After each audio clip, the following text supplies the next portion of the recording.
Welcome to our series, Questions and Answers for a World in Crisis. Today, the new creation. The Mother. The really new thing is that a new world is born. It is not the old one transforming itself. It is a new world that is born.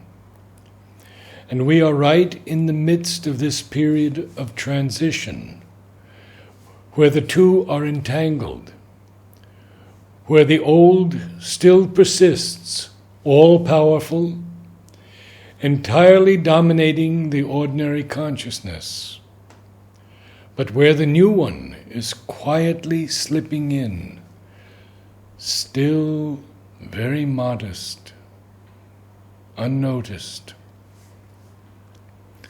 Unnoticed to the extent that outwardly it doesn't disturb anything very much for the time being. And in the consciousness of most people, it is even quite imperceptible.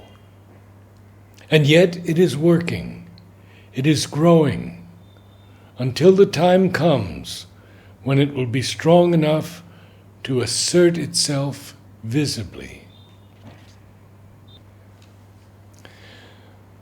There are people who love adventure.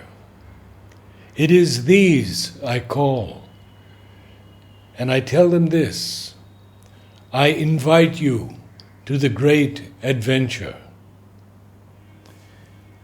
It is not a question of repeating spiritually what others have done before us. For our adventure begins beyond that. It is a question of a new creation, entirely new, with all the unforeseen events, the risks, the hazards it entails. A real adventure whose goal is certain victory, but whose road is unknown and must be traced out step by step in the unexplored. Something that has never been in this present universe, and that will never again be in the same way. If that interests you, well, let us embark. What will happen to you tomorrow? I don't know. We are endeavoring to establish upon earth union, knowledge, consciousness, truth, and we fight whatever opposes the advent of this new creation of light, peace, truth, and love. The new creation strives to better manifest the divine. The new creation is attractive to all those who want to progress.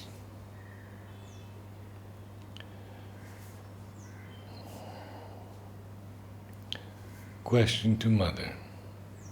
Mother, according to the old tradition, there is a cycle of 4 ages or yugas: Satya, Treta, Dwarapara, and Kali. In the yoga and its objects, Sri Aurobindo seems to confirm it. I did not find any definite mention in other places. Please tell me whether the Satya Yuga that you are bringing is again to be followed by the other 3, and the world is to fall into this darkness over and over again. Mother,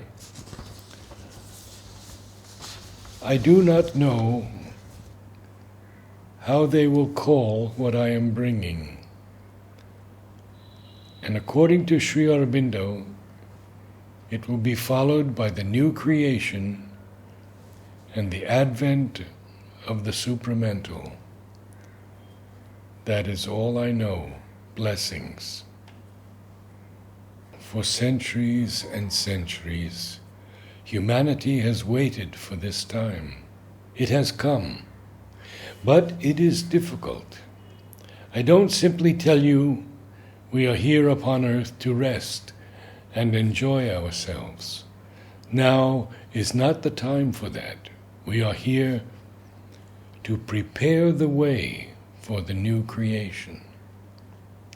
In short, I might say that the realization supreme for the individual means identification with the divine, and for the collectivity upon earth, the advent of the supramental, the new creation.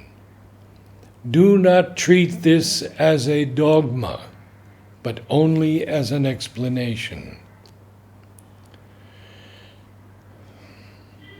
Everything and anything can be an instrument for the supreme wisdom to prepare the earth in view of the new creation.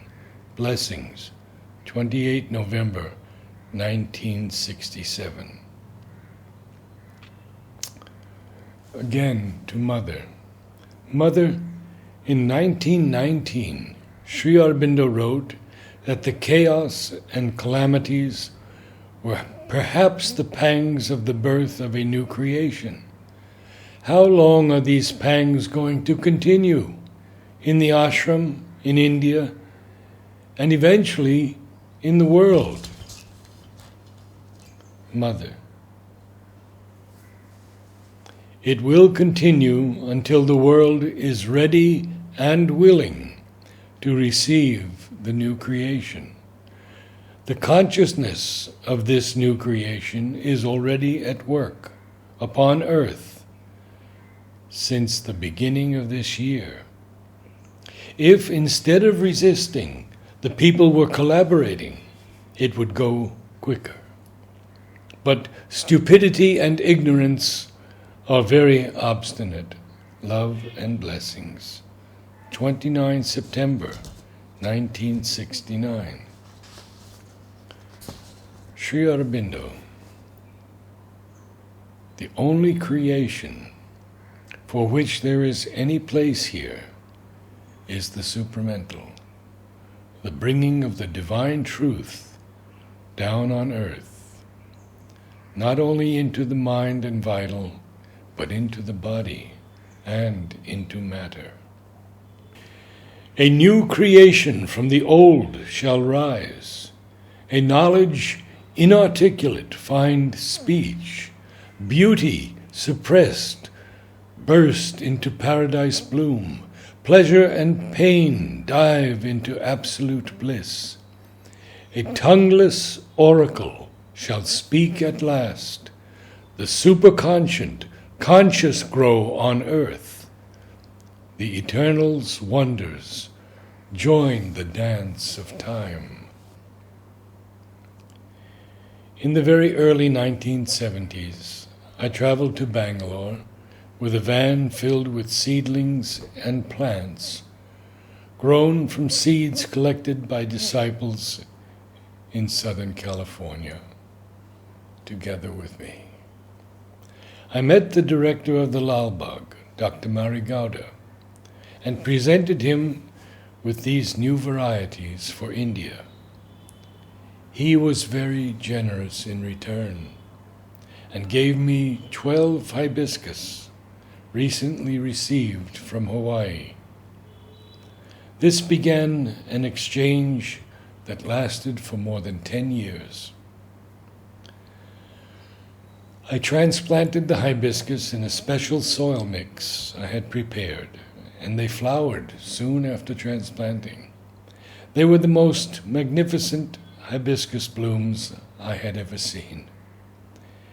And I began taking them to Mother, packing them carefully in a box, and going to the ashram on my motorcycle. There in the ashram courtyard, I met Tara by the Samadhi, and she went up to Mother. Standing below, I could hear Mother exclaim in a strong voice, "Magnifique!" Mother gave the most beautiful and powerful names to these superb flowers. Here they are. Beauty of the new creation, blossoming of the new creation, charm of the new creation, concentration of the new creation, firmness of the new creation, ideal of the new creation, manifold power of the new creation, progress of the new creation, realization of the new creation,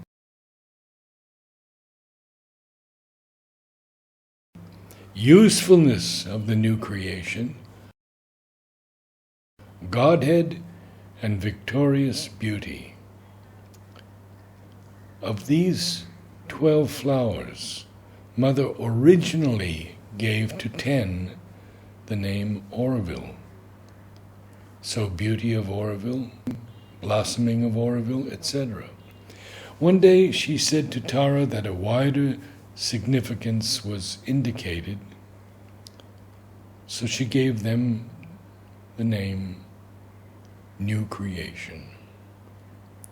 Therefore we can see that Aurobindo is indeed the new creation. She named one of the Hawaiian hibiscus the flower of Aurobindo, beauty of supramental love.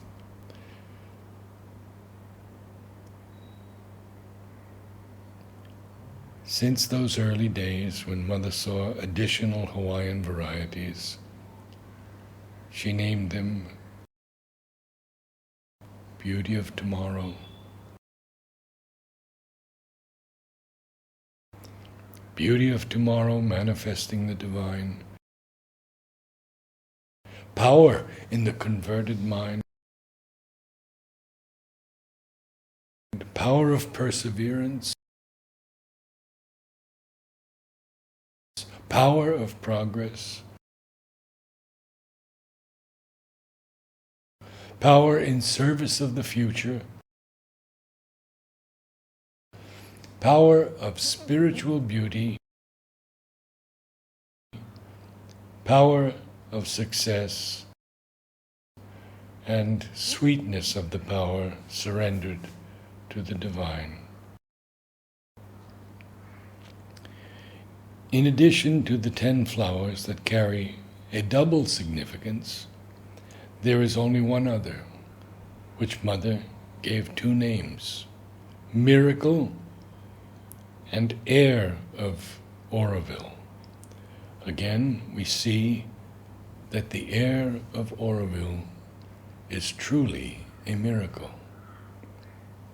Of course, we must mention the fragrant tuberose, Polyanthus tuberosa, the single form named by Mother, the new creation, and the double form, the perfect new creation. Namaste.